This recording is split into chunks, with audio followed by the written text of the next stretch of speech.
So there's a lot of super villains, but there's only one super fucking villain.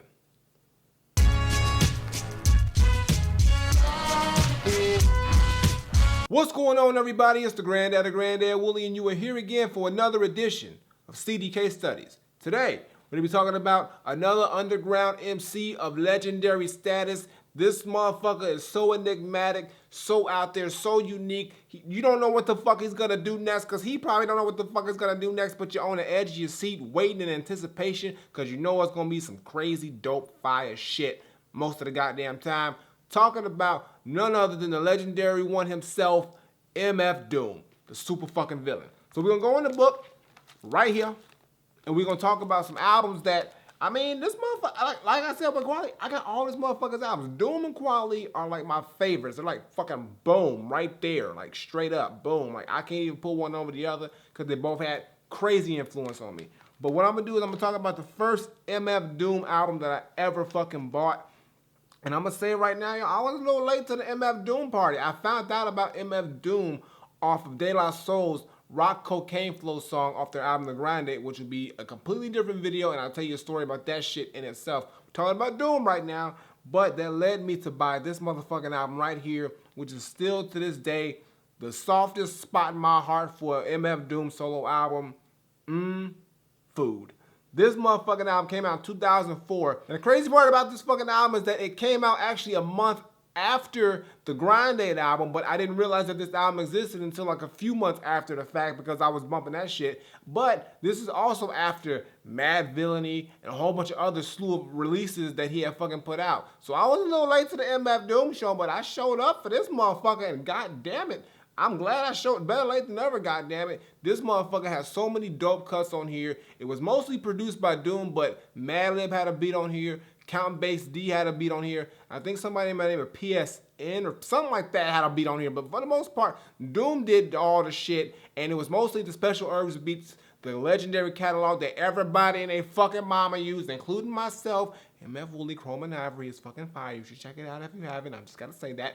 But it is an album that is pretty much like, I mean, it's fucking crazy. It's a big ass metaphorical album. It's all got food references. Every title of the song is a food or a food reference. And it's got dope cuts like beef wrap, vomit spit, cookies, con carne, con queso, one beer, like shit. I mean, I can go on, and it's just like, it's a crazy fucking dope conceptual album. And it's also an album where I heard the first of its kind where the songs didn't have hooks and you had these crazy fucking samples and it was just all over the place, and the sounds of the beats were just so quirky and different and weird. Like, I never experienced any of this shit. It was a shock to my system. It was a good fucking shock, but it was a shock to my system, and I was like, yo, I can't go back to listening to just regular hip hop, even the underground shit. This was a new fucking layer of that shit that I never knew fucking existed until I heard this motherfucking album. It also featured verses from Count Bass D and Four Eyes and Empress Star, but for the most part, Doom took the reins on this shit, and it was just a crazy fucking album.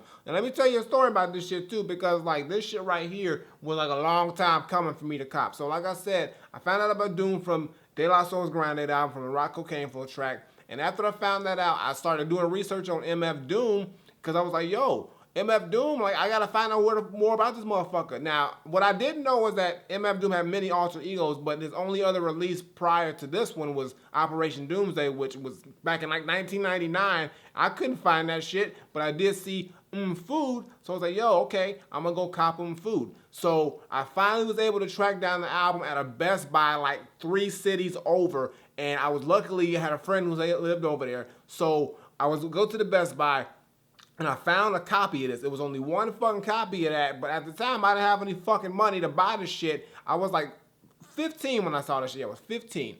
I was 15 when I tried to buy the shit. And then I had found the CD, and I was like, fuck this, I need this fucking album, but I ain't got the money now. So I took the damn CD, and I hid it in a completely different part of the Best Buy music section. I think it was in a different genre. I think it was like country or fucking electron. Some shit where nobody was gonna know what the fuck MF Doom was. Probably at the time nobody fucking knew either, but it was one copy of that damn album, and I needed it. So fast forward to March the 2nd, which is actually my birthday, which was actually like almost 2 months later. And I went back to the Best Buy because I got a whole bunch of fucking money as a birthday gift. And I was like, I'm going to go buy a whole bunch of fucking albums. And the number one on the list, this motherfucker right here. So I went back to the Best Buy, and by the grace of God and a lazy motherfucking employee or 7, the fucking album was still in the same place that I put it in almost 2 fucking months ago. So I went, grabbed that album as well as a few other albums that I'll probably talk about later on in the series. But I got the album, got in the car. My sister took me there, and we was in this nice ass car. I don't know if it was a rental car or not. I think we was going somewhere. I don't know. But she bought some shit too. But she wasn't about that underground life, so I couldn't play that shit around her because she's like, take the shit out. I ain't listen to that shit. She kind of discouraged me for a little. I don't give a fuck. I still listen to this shit. I love her though. That's fam. That's fam. But she had to step out the car for a second. She had to go run an errand or something like that. So I was like, I'm gonna sit in the car. I'll chill. But what I wanted to do was pop open this motherfucker and listen to this shit. So I popped in this motherfucker on the low, and when Beef Rap came on, I was like, what the fuck is this? Because it came in with that weird ass fucking intro with the two dudes talking, and then them drums just hit in it. Doom, doom, doom, doom. And I was like, yo, what the fuck is this shit? And it just kept building. And then when it finally just hit with that Beef Rap, Khalid getting teeth capped, and Doom came in, I was like, and that Fantastic Four sample hit, I was like, oh my God. This was like mind fucking blowing to me. Like I never heard no shit like this. And I got all the way, I think, to Potholders before my sister got back and I had to take the shit out. But literally when I got home, I cranked this shit up so much and bumped this fucking album so much. I was a literal Doom fan instantly. And it's because of this motherfucking album that you got projects for me like Chrome and Ivory and all the other shit that I did, because it's just like, yo, this opened the door. This made me see some shit that I would have never fucking saw. And I mean, shit, once I got that taste of Doom, I was like, yo, I'm hooked all day. And I literally went out and found every goddamn project of every fucking facet from this motherfucker because I had to get more. One album wasn't enough. After I ran through this motherfucker, I said I need fucking more, and I had to go on a hunt. But this shit right here, still one of my favorite Doom albums of all time. All right, y'all, the next project I'm going to talk about is another Doom album, but it's from his alter ego known as Victor Vaughn. Now, a lot of people, unless you like a real Doom fan, don't even know who the fuck Victor Vaughn is, or let alone what the Victor Vaughn saga was. And like I said, I was Victor Vaughn albums that came out before the Food album, but I found out about the shit, and I got these two motherfuckers right here. Vaudeville Villain and Venomous Villain. Now, these motherfuckers are the original CD copies of both these albums. I found out about these projects on a whim because I was actually, okay, here's the thing. Let me tell you another story right now. Here it comes, story straight out. Back in the day, when you needed a song but you didn't want to pay money, you know, they had shit like LimeWire and Kazaa. It was those like peer-to-peer sharing sites where you can just search a song, you can download the shit for free, they're illegal. You know the shit, you know what I'm saying? Everybody did the shit, not just me, but I would just search for new MF Doom shit because I couldn't find like the shit in the store, so I had to find some way. And this motherfucker named Victor Vaughn kept popping up. I said, who the fuck is Victor Vaughn? So I just downloaded one song, and it ended up being the song Ode to Road Rage, which was on this motherfucking album. And I was like, yo, this fucking song is crazy. Then I realized it was fucking Doom. I was like, that sounds like Doom, but it was fucking Doom. It was an alter ego. And then I started looking up Victor Vaughn, and I found out that there were 2 fucking albums out there from this motherfucker that I didn't even know about. Problem was, I couldn't find this shit. I was like, where the fuck are these albums at? I scoured every fucking CD store that I could find, and nobody had this shit. So then, after like a good 2 months of fucking looking like on and off, I found this like random CD shop. I was living in Indiana, and this random like small mom and pop shop on the corner, and I asked the dude, I was like, yo, man, you got the fucking Victor Vaughn albums? And he was like, who the fuck is Victor Vaughn? Like, nigga was a white dude, know nothing about fucking hip hop, but he was a cool motherfucker. He was like, yo, let me know what the title of the albums are, who did it. I'll search them up and I'll buy them and I'll have them sent to my store, and then you can just buy them off me. So the dude actually ordered the albums for me, had them sent to his goddamn store. I had to wait like a week and a half, and then he hit me up. He was like, yo, I got the albums you searched for, got these motherfuckers, and I had both fucking albums at the same damn time. And I popped this motherfucker in first. I was driving in my mom's car. She had an old ass Ford station wagon. It rolled clean though, and it had a nice little system. And you remember back in the days when you had the little faceplate CD player that you had to pop out? So yeah, I had to pop that shit in like that, put this motherfucker in, and then that motherfucking overture hit, and then Vaudeville Villain came in. V Vaughn the Traveling Vaudeville Villain. He don't give a flying fuck who ain't not feeling them. And I was like, God damn it, this is that shit. And literally, this fucking album, Vaudeville Villain, was on fucking repeat for a good month. I didn't even touch this motherfucker because this shit had so much fire. Like I said, Vaudeville Villain, Pop Snot, GMC, fucking Mr. Clean, Dead Mouse.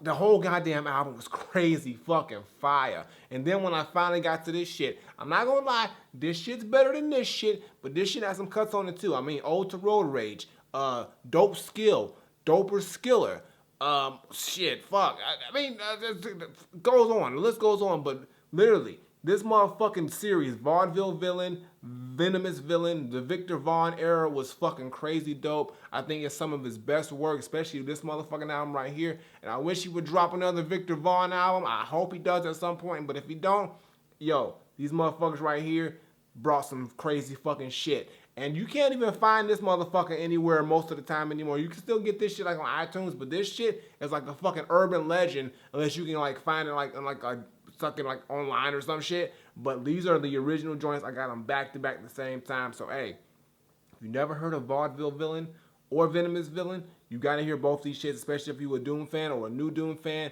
These motherfuckers are the shit. Real talk. But those are some of the most important and impactful MF Doom / Victor Vaughn releases that are just, I can't get enough of. But like, yo, I got it. Now, I do have, yes, you're probably going to ask me, Granddad, you got Operation Doomsday? Yes, I got Operation Doomsday. It's not the original fucking copy because the original fucking copy got jacked up. But luckily, I was a smart motherfucker back in the day and I would back up all my very important CDs. So I do have the burn copy of that still. And this is actually from the original Operation Doomsday. So I got that shit. What else I got? Other shit I got is the collab shit that I'm gonna be doing different videos for. I gotta save the shit, y'all. Let me just double check. Oh, of course, I'm not, okay, I'll do this. Here we go. Here we go. Y'all already know what it is. I'm gonna show y'all. Boom, boom, boom. The Metal Fingers Special Herbs Trilogy on that ass. This has got all his Metal Fingers Special Herbs beats. And this shit right here got me.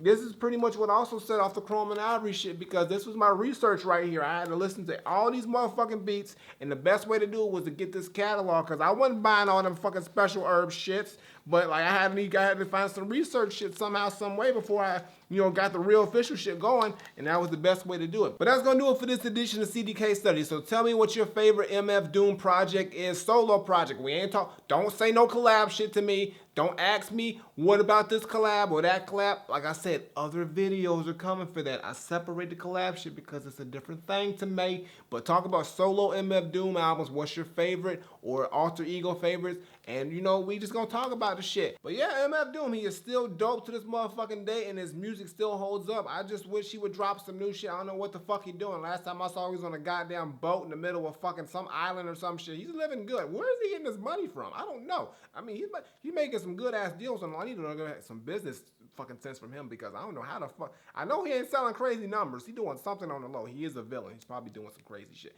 Whatever. It's not my business. It's not my business at all.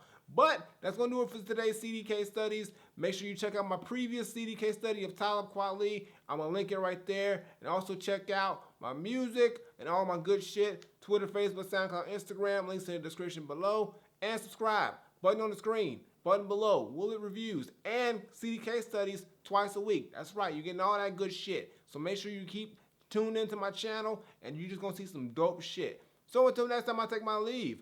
Granddaughter. CDK Studies, MF Doom. The second one's down, talking about the stupid villain. I wonder who's next. I know who's next, but do you? No, you don't. So you're just going to have to wait. See y'all next week, and we'll find out. I'm out of here.